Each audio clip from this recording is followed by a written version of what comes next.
November 23, 1944, 06:47 a.m., Camp Aliceville, Alabama. The cold didn't care it was Alabama. Not today. A sharp wind cut down from the north, curling through the wooden barracks like a blade under the skin. The women inside were already awake, sitting quietly on their bunks, wool blankets wrapped tight around shoulders that still hadn't relaxed since the day they'd been captured. They hadn't been told anything, not a word.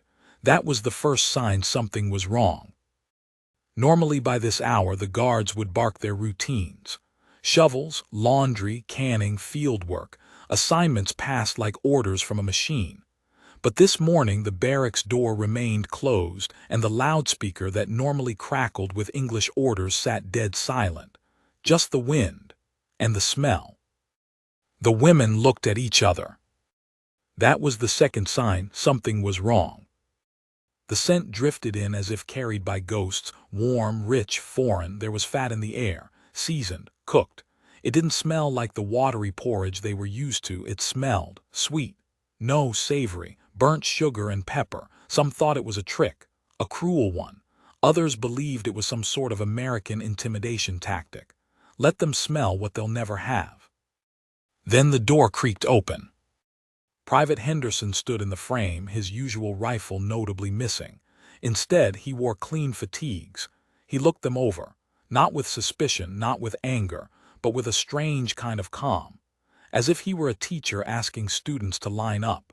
Then came the words, spoken slowly in thickly accented German. "No work today, it is Thanksgiving." Some blinked, some stiffened. The word had no direct equivalent in their experience. The war had stretched and twisted their calendars until even dates lost meaning. But they'd heard of it. Something about pilgrims, turkeys. It didn't matter. What mattered was that word, no work. Then came the third sign, the one that made their skin crawl with confusion. Henderson stepped aside. Behind him stood a row of American soldiers, not holding rifles but trays. Steam rose off aluminum containers stacked with something golden and brown. Another tray held soft, doughy rolls. In the back, a large barrel of milk was being stirred, and beside it was that pie. Gisela, who had once worked in a Munich bakery before conscription, stared hard. Her lips moved wordlessly. "Aufstellen," Henderson said gently, gesturing. The line formed slowly, like prisoners walking to a firing squad.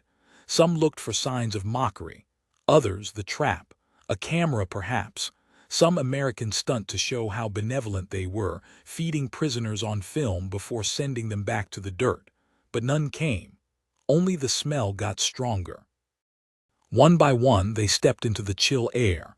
They weren't marched. They weren't searched. They were led. Past the guard towers that held no rifles today, past the barracks where even the male prisoners watched from their windows in silent disbelief, and into the mess hall. But it wasn't a mess hall anymore. Gone were the gray aluminum trays, the chipped enamel cups. Today the tables were covered in white paper freshly rolled. On each table there were jars of something amber honey, a stick of butter melting in a ceramic bowl, real plates, not tin, real cutlery, stainless. And seated at the tables already waiting were American women WACs, the Women's Army Corps in dress uniforms. For a moment no one moved.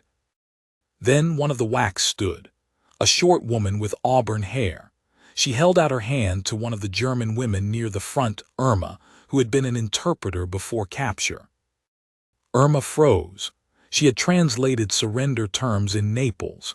She'd read Allied leaflets dropped from bombers, but she had never, not once, been offered a handshake. The WAC smiled. "Happy Thanksgiving," she said. Irma didn't respond, but she did raise her hand, slowly. Their hands touched.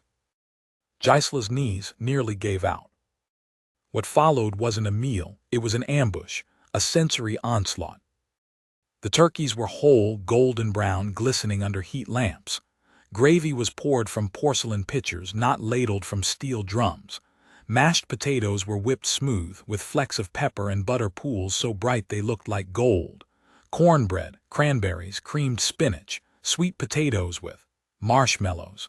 There was even something called green bean casserole, which looked suspicious at first until the first bite. Silence gave way to motion, forks clinked, eyes darted, fingers trembled. And then tears. No one spoke at first, not the Germans, not the Americans, but across the tables the crackle of disbelief turned into sniffling. Gisela dropped her fork and just stared at the slice of pumpkin pie in front of her, crust still steaming. She didn't touch it, couldn't. A whack across from her noticed and spoke gently. "You don't like pumpkin." Gisela shook her head slowly. I do not know what it is." The American smiled. She cut off a small piece with her own fork and held it out, offering. "Try." Gisela leaned forward like she was about to steal from a sacred altar. Her lips wrapped around the bite and the sugar hit like a memory. It was spiced, warm, soft. Not bread, not cake, something else entirely. Her mouth trembled. She closed her eyes. Back at the far end of the hall, two of the German women sat stiffly, barely touching their food. One of them, Brigida, whispered, "This is to break us." "No," said the other. "They're celebrating. They celebrate by feeding us." The implication was almost worse. Throughout the hall the same question ran through every head. Why? Why now? Why us? The guards didn't explain, the whacks didn't preach. They just passed plates, offered seconds, smiled when someone asked in broken English, "What is this sauce?" or "Is this real butter?" And then someone, an American corporal with a harmonica, began to play. The tune was soft, slow, a kind of lullaby. Some of the Germans recognized it from old American movies before the war. Others had never heard it before, but all of them felt the change. Not all acts of war come with a gun. Some come with a fork and a smile, and they're just as disarming. By the end of the meal, the paper table covers were smudged with gravy and tears. The women sat back in their chairs, full in a way they hadn't felt in years. Not just food, but warmth. Not just calories, but humanity. Then came the final shock.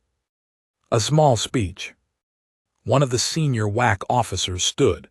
She didn't need a microphone. "We know this war has taken much from all of us," she said. "But today is Thanksgiving. And that means we don't count what we've lost, we count what we have. You may be our prisoners, but today you are also our guests." The Germans stared. Some couldn't look up. Others bit their lips so hard they bled. The officer nodded, then stepped down. No applause, just the sound of chairs pushing back, boots moving quietly, and the slow procession of stunned, silent prisoners being led back out into the cold Alabama air. The same wind was blowing, but it didn't cut the same. None of them spoke on the walk back, not even the guards. Because something had broken that day, and not in the way the Germans feared. They hadn't been humiliated. They'd been shown mercy. And that, in some strange, quiet way, hurt even more than cruelty.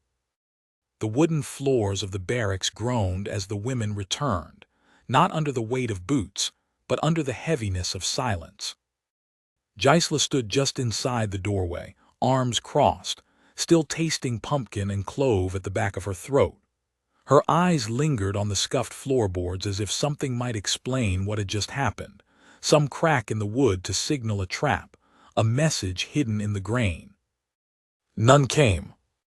Behind her, others filtered in slowly, a few whispering, most too full, too stunned to speak. Irma slumped onto her bunk and stared up at the ceiling, lips parted in the ghost of a question she hadn't yet formed. Then, at the far end of the room, Brigida broke the silence. "They're mocking us." Her voice was tight, controlled. Across from her, Marta, thin, short-haired, with a scar down her forearm from shrapnel back in '43, turned slowly and met her gaze. "Mocking us." Brigida stood. "Yes, what else could it be? We are prisoners, soldiers, women in uniform, and they feed us like children, pie, marshmallows, music." Marta didn't blink. So you'd rather have the shovel and the slop. Brigitta's fists clenched at her sides. It's not about the food, it's the message that we are weak, that we can be softened. Gisela stepped forward before Marta could answer. They didn't say anything like that. They didn't treat us badly. That's the point, Brigitta snapped. They don't have to, this is propaganda. The Americans are clever. They defeat you not only on the field but in the soul. Someone near the window muttered, and how is kindness worse than bullets? Brigitta turned toward the voice, but the room was shifting. The tension cracked, not like lightning but like ice. Slow, steady, inevitable. You are all fools, she hissed. Then she turned, snatched her blanket and walked out into the snow. Gisela let out a breath she hadn't realized she'd been holding. She looked around. Some women now sat in small clumps processing. Others remained by themselves, staring at their hands as if they'd just touched something holy or radioactive. No one knew what tomorrow would bring. But everyone knew something had changed. That night, a storm rolled in from the west, blanketing the pine-covered ridges beyond the camp in white. The wind battered the tin roofs and whistled through cracks in the window panes. Inside the barracks, the warmth of the feast lingered only in memory. Marta lay awake, listening to the gusts whip across the compound. She shared a bunk with Hilda, who snored softly beside her, curled up with the extra blanket someone had slipped her when they came in. She whispered into the darkness. Do you remember 1940? A pause, then Hilda stirred. What about it? That parade in Munich, with the girls from the League. Do you remember how proud we were? Hilda turned, blinking into the dark. I remember the uniforms, she said. I remember thinking we'd win. Marta nodded slowly. I don't remember what we ate that night, she whispered, but I'll remember today. Hilda didn't answer. She didn't have to. By morning, rumors had spread like fire across all 12 women's barracks. Some claimed they had seen the Americans prepare the tables at dawn, heard them laughing while peeling potatoes. Others said they'd been invited to sing. One group insisted that a colonel's wife had come from the town with her daughters just to serve them warm cider and wish them peace. In Barracks 6B, someone claimed a guard offered her a cigarette and then told her his brother had died in Europe last year, but still thought war's no reason not to feed a hungry woman. Others, skeptical, searched for strings attached. They assumed the Red Cross was visiting, or a newspaper was coming, that there was a reason there had to be. Americans didn't just do this, not for them. But by midday, no camera crews arrived, no leaflets were handed out, no officers gave speeches. Instead, the routine returned, shovels, ledgers, canning, repairs. But nothing felt the same. Even the guards walked slower. 2 days later, the effect reached the male camp across the compound.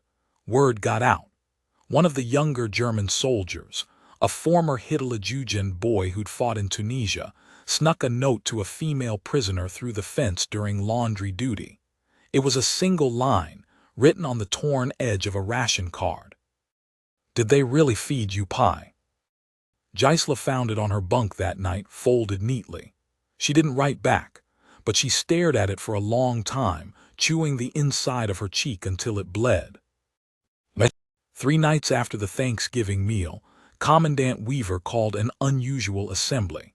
He was a wiry man in his 40s with a stiff walk and a permanent squint from some injury he never discussed. He'd never once addressed the women's compound directly. But this time, he stood outside the mess hall under the shadow of a floodlight, coat flapping in the cold.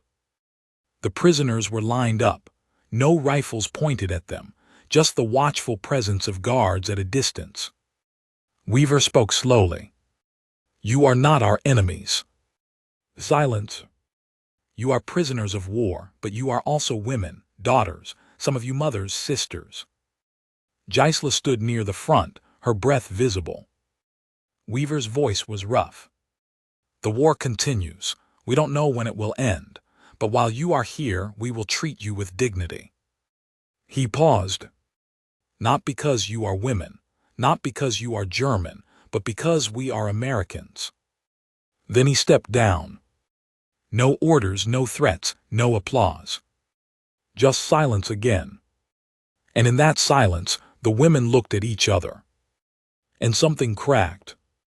Not all at once, not like a dam breaking, but like a seam stretching beneath pressure, a long, slow fracture. That night, Gisela walked the perimeter during her assigned laundry rotation. Snow had started again, thin and soft, brushing the ground like dust. As she moved behind the storage shed, she saw Henderson, the same private from the Thanksgiving morning, lighting a cigarette by himself. He looked up when he saw her, then held the cigarette out in offering. She hesitated, then took it. They stood for a moment, sharing the smoke. After a while, Henderson spoke. "Back home, we do a big dinner every year. Turkey, stuffing, pie, the whole thing. My mom. She makes this cranberry sauce with orange zest. We all pretend not to like it, but—" He stopped. "I thought you should know," he said. "That meal wasn't orders, we asked for it." Gisela looked at him. "Why?" He shrugged. "Because you're human." She stared at the ember glowing at the cigarette's tip. "My father died in the East," she said softly, "fighting Russians." Henderson nodded. "Mine died in the Pacific, fighting Japanese." The wind picked up. They said nothing more. But as she walked back toward the barracks, something inside her had shifted. She didn't know what it was. Only that it would never shift back. Back in the barracks, someone had drawn a turkey on the wall using charcoal smuggled from the tool shed. It was crude, cartoonish, and slightly misshapen. But it made Hilda laugh when she saw it. Real, short, startled laughter. No one hushed her. Across the room, Marta watched it all unfold with a strange feeling she couldn't name. Not joy, not sorrow. Something in between. Something like surrender. But not to a flag. To the idea that maybe not everything was war. A week passed. Snow came heavy on December 1st, enough to blanket the entire camp, softening the edges of the barbed wire, quieting the crunch of boots. It was the kind of snow that swallowed sound and distorted distance, like walking through a world half remembered from childhood. But the change hadn't stopped at the weather. Inside the women's barracks, a slow, invisible shift crept into routines like water through old wood. It didn't announce itself. It didn't come with speeches. It came in glances, in silences that used to be filled with suspicion. The work crews still formed each morning, latrines, laundry, mess prep, but the pace had changed. There was less barking from guards, fewer eyes narrowed with paranoia. Even the food rations, still modest, came with small surprises now. A spoonful more beans, half a biscuit instead of a crust. And once, miraculously, a bar of soap with a paper wrapper that read in looping cursive, "Compliments of the Red Cross." That night no one used it. They passed it around like a relic, smelling it, debating whether it was real. By the second night, it had been cut into 5 tiny chunks, one for each wash basin. And still, Brigida refused to speak to any of them. She kept to the far end of the barrack, eyes sharp, back straight, scribbling in a small leather-bound notebook whose cover had long since peeled. Marta had tried once to approach her, asking softly if she wanted help mending the hole in her coat sleeve, but Brigida had simply stared back, not with contempt, but with something else. "Pity.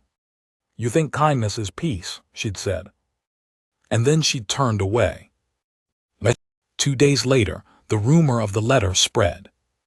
Someone had written one. Not smuggled, not intercepted. Volunteered. That was the word, volunteered. According to whispers, one of the German women had penned a letter to the American guards, thanking them for Thanksgiving. The note was supposedly passed to the chaplain, and the chaplain, in turn, had read it aloud at the staff meeting. No names, no signature. But it had happened. Some women said it was Hilda. She decried during the pie. Others said Gisela. She'd taken the cigarette from Henderson. Still others suspected Marta, too quiet, too observant. Whispers circled like hawks. But no one confessed.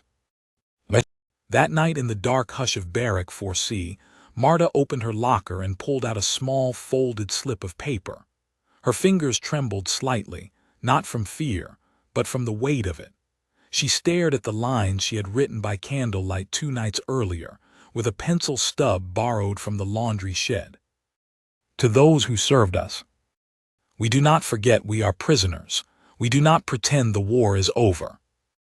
But for a single afternoon, we were reminded that we are still human. Some of us cried, some of us smiled, some of us remembered how it feels to eat without fear.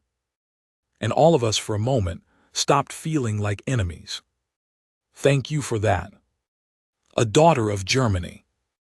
She folded it again and tucked it back into the seam of her mattress. She had not been brave enough to sign it, but she had been brave enough to write it. The next morning, a new rumor took hold. 3 American women were transferring out. 3 WACs, including the red-haired one who had served pie to Gisela, were scheduled to rotate to a base near New Orleans. Their last day would be Sunday. By Saturday night, it was all anyone could talk about. I heard they volunteered just to serve here, said someone. They probably thought we were animals, said another, and now they're bored. No, Marta said quietly, they saw us. The words settled into the room like snowflakes on warm skin, melting instantly, but not forgotten. Sunday morning. No roll call. No mess duty. Instead, at 0800, the same speakers that once barked orders crackled to life with something else. Music. Scratchy, distant, but unmistakably American. A swing tune, soft, faint, probably from a record spinning in the administrative building. The needle crackled, popped, and then faded. Gisela sat up in her bunk, wide-eyed. Marta was already by the door. And outside, beneath a sky so blue it looked painted, the Americans had done it again. In the central quad, normally off-limits to prisoners, a table had been set. Just one this time. Not for dining. For farewell. 3 chairs, 3 small bouquets, and behind it a sign painted in hand-lettered German. Thank you for sharing the table. One by one, women from each barrack were escorted, not marched toward the quad. No rifles, no commands. Only a strange, solemn quiet. Each woman, as she arrived, was given a single piece of thick white cardstock, blank. And a pencil. Marta stared at hers. No instructions. No speech. Just an open space. She sat on the edge of the cold concrete walkway, the sun warming her back, and stared at the card for 5 minutes before she began to write. This time she signed it. Just her first name. That afternoon, the WAC stood in front of the assembled prisoners and gave a short farewell. The red-haired one, her name was Sergeant Louise Emerson, choked up halfway through her sentence and had to step back. Another took her hand. The third simply smiled. Then they walked out of the camp gates for the last time. But they didn't go empty-handed. They left with 148 cards. Some written in block letters. Some with drawings, turkeys, snow, even a crooked Christmas tree. Some with nothing more than dank. That night, Brigida found Marta by the fire barrel. She didn't speak at first, just stood across from her, hands tucked into her coat sleeves, eyes squinting at the flames.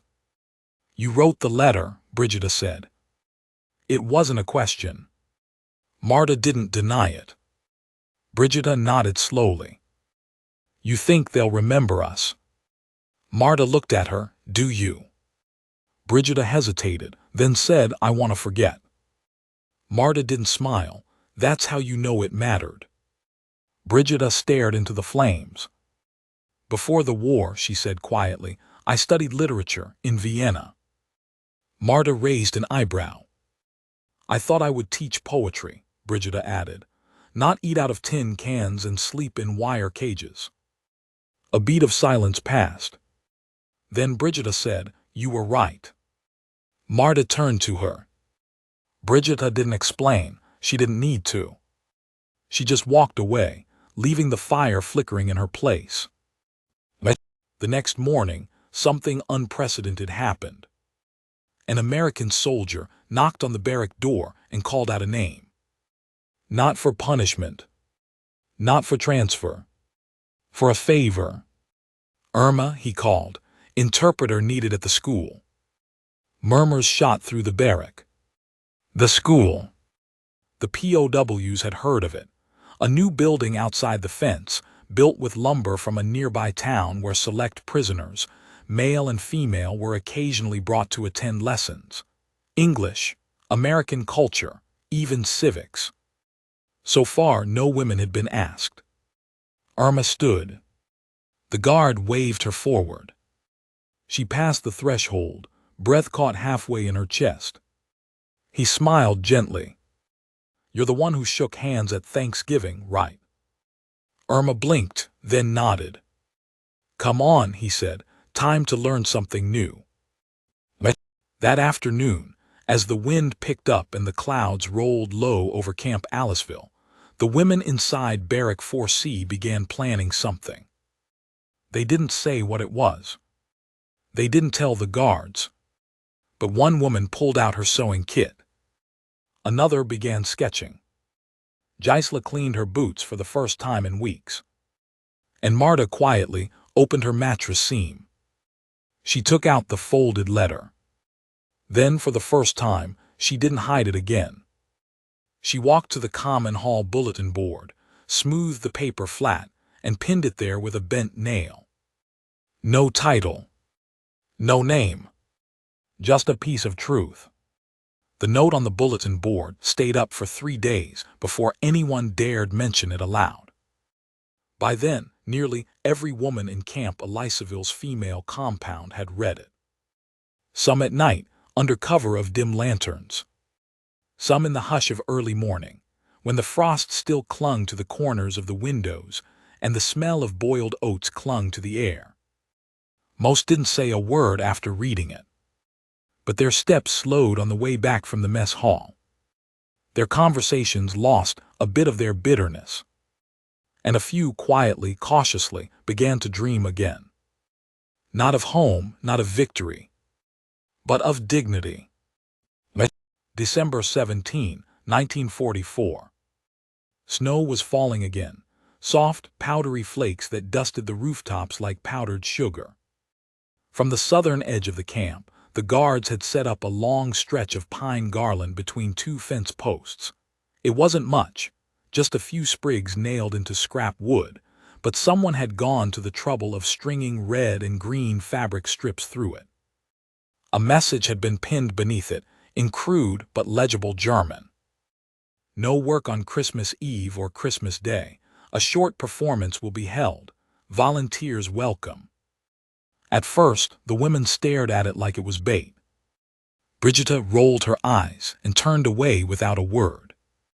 But others, Marta, Hilda, Gisela, and even Irma, stood in silence a few moments longer, eyes scanning the notice, as if searching for some hidden clause. Then Marta stepped forward and in deliberate English asked the nearest guard. April 1946, Bremerhaven, Germany. The wind that swept across the docks was colder than any in Alabama. It carried no smells of cinnamon or gravy, only diesel, salt, and the sour stink of a city trying to wake up from a nightmare. Marta stood on the wooden pier beside Hilda, a small canvas bag slung over her shoulder, the rest of her possessions condensed into a satchel no bigger than a soldier's field pack. They wore what they had arrived in, reissued wool coats, U.S. Army issue boots, and an envelope containing a repatriation certificate with their name typed in block letters. The Red Cross worker at the checkpoint nodded without much interest. Next, Marta stepped forward. A different kind of silence lay on the other side of the gate. Not the quiet of peace, but of exhaustion. Germany was broken, everyone knew it. But none of them knew what to do with that knowledge. Behind her, Irma and Gisela were talking softly about the train route to Munich. Brigitte stood alone, further down the line, staring across the harbor with unreadable eyes. None of them had cried when the trucks drove them from Camp Aliceville to the port. They had sat in silence, watching the Alabama countryside fade behind them, pine forests, wooden fences, rusted barns glowing amber under a southern spring sun. It had all felt too alive to leave, too strange to be over. And then they had boarded the ship. 12 days at sea. 12 days of thinking.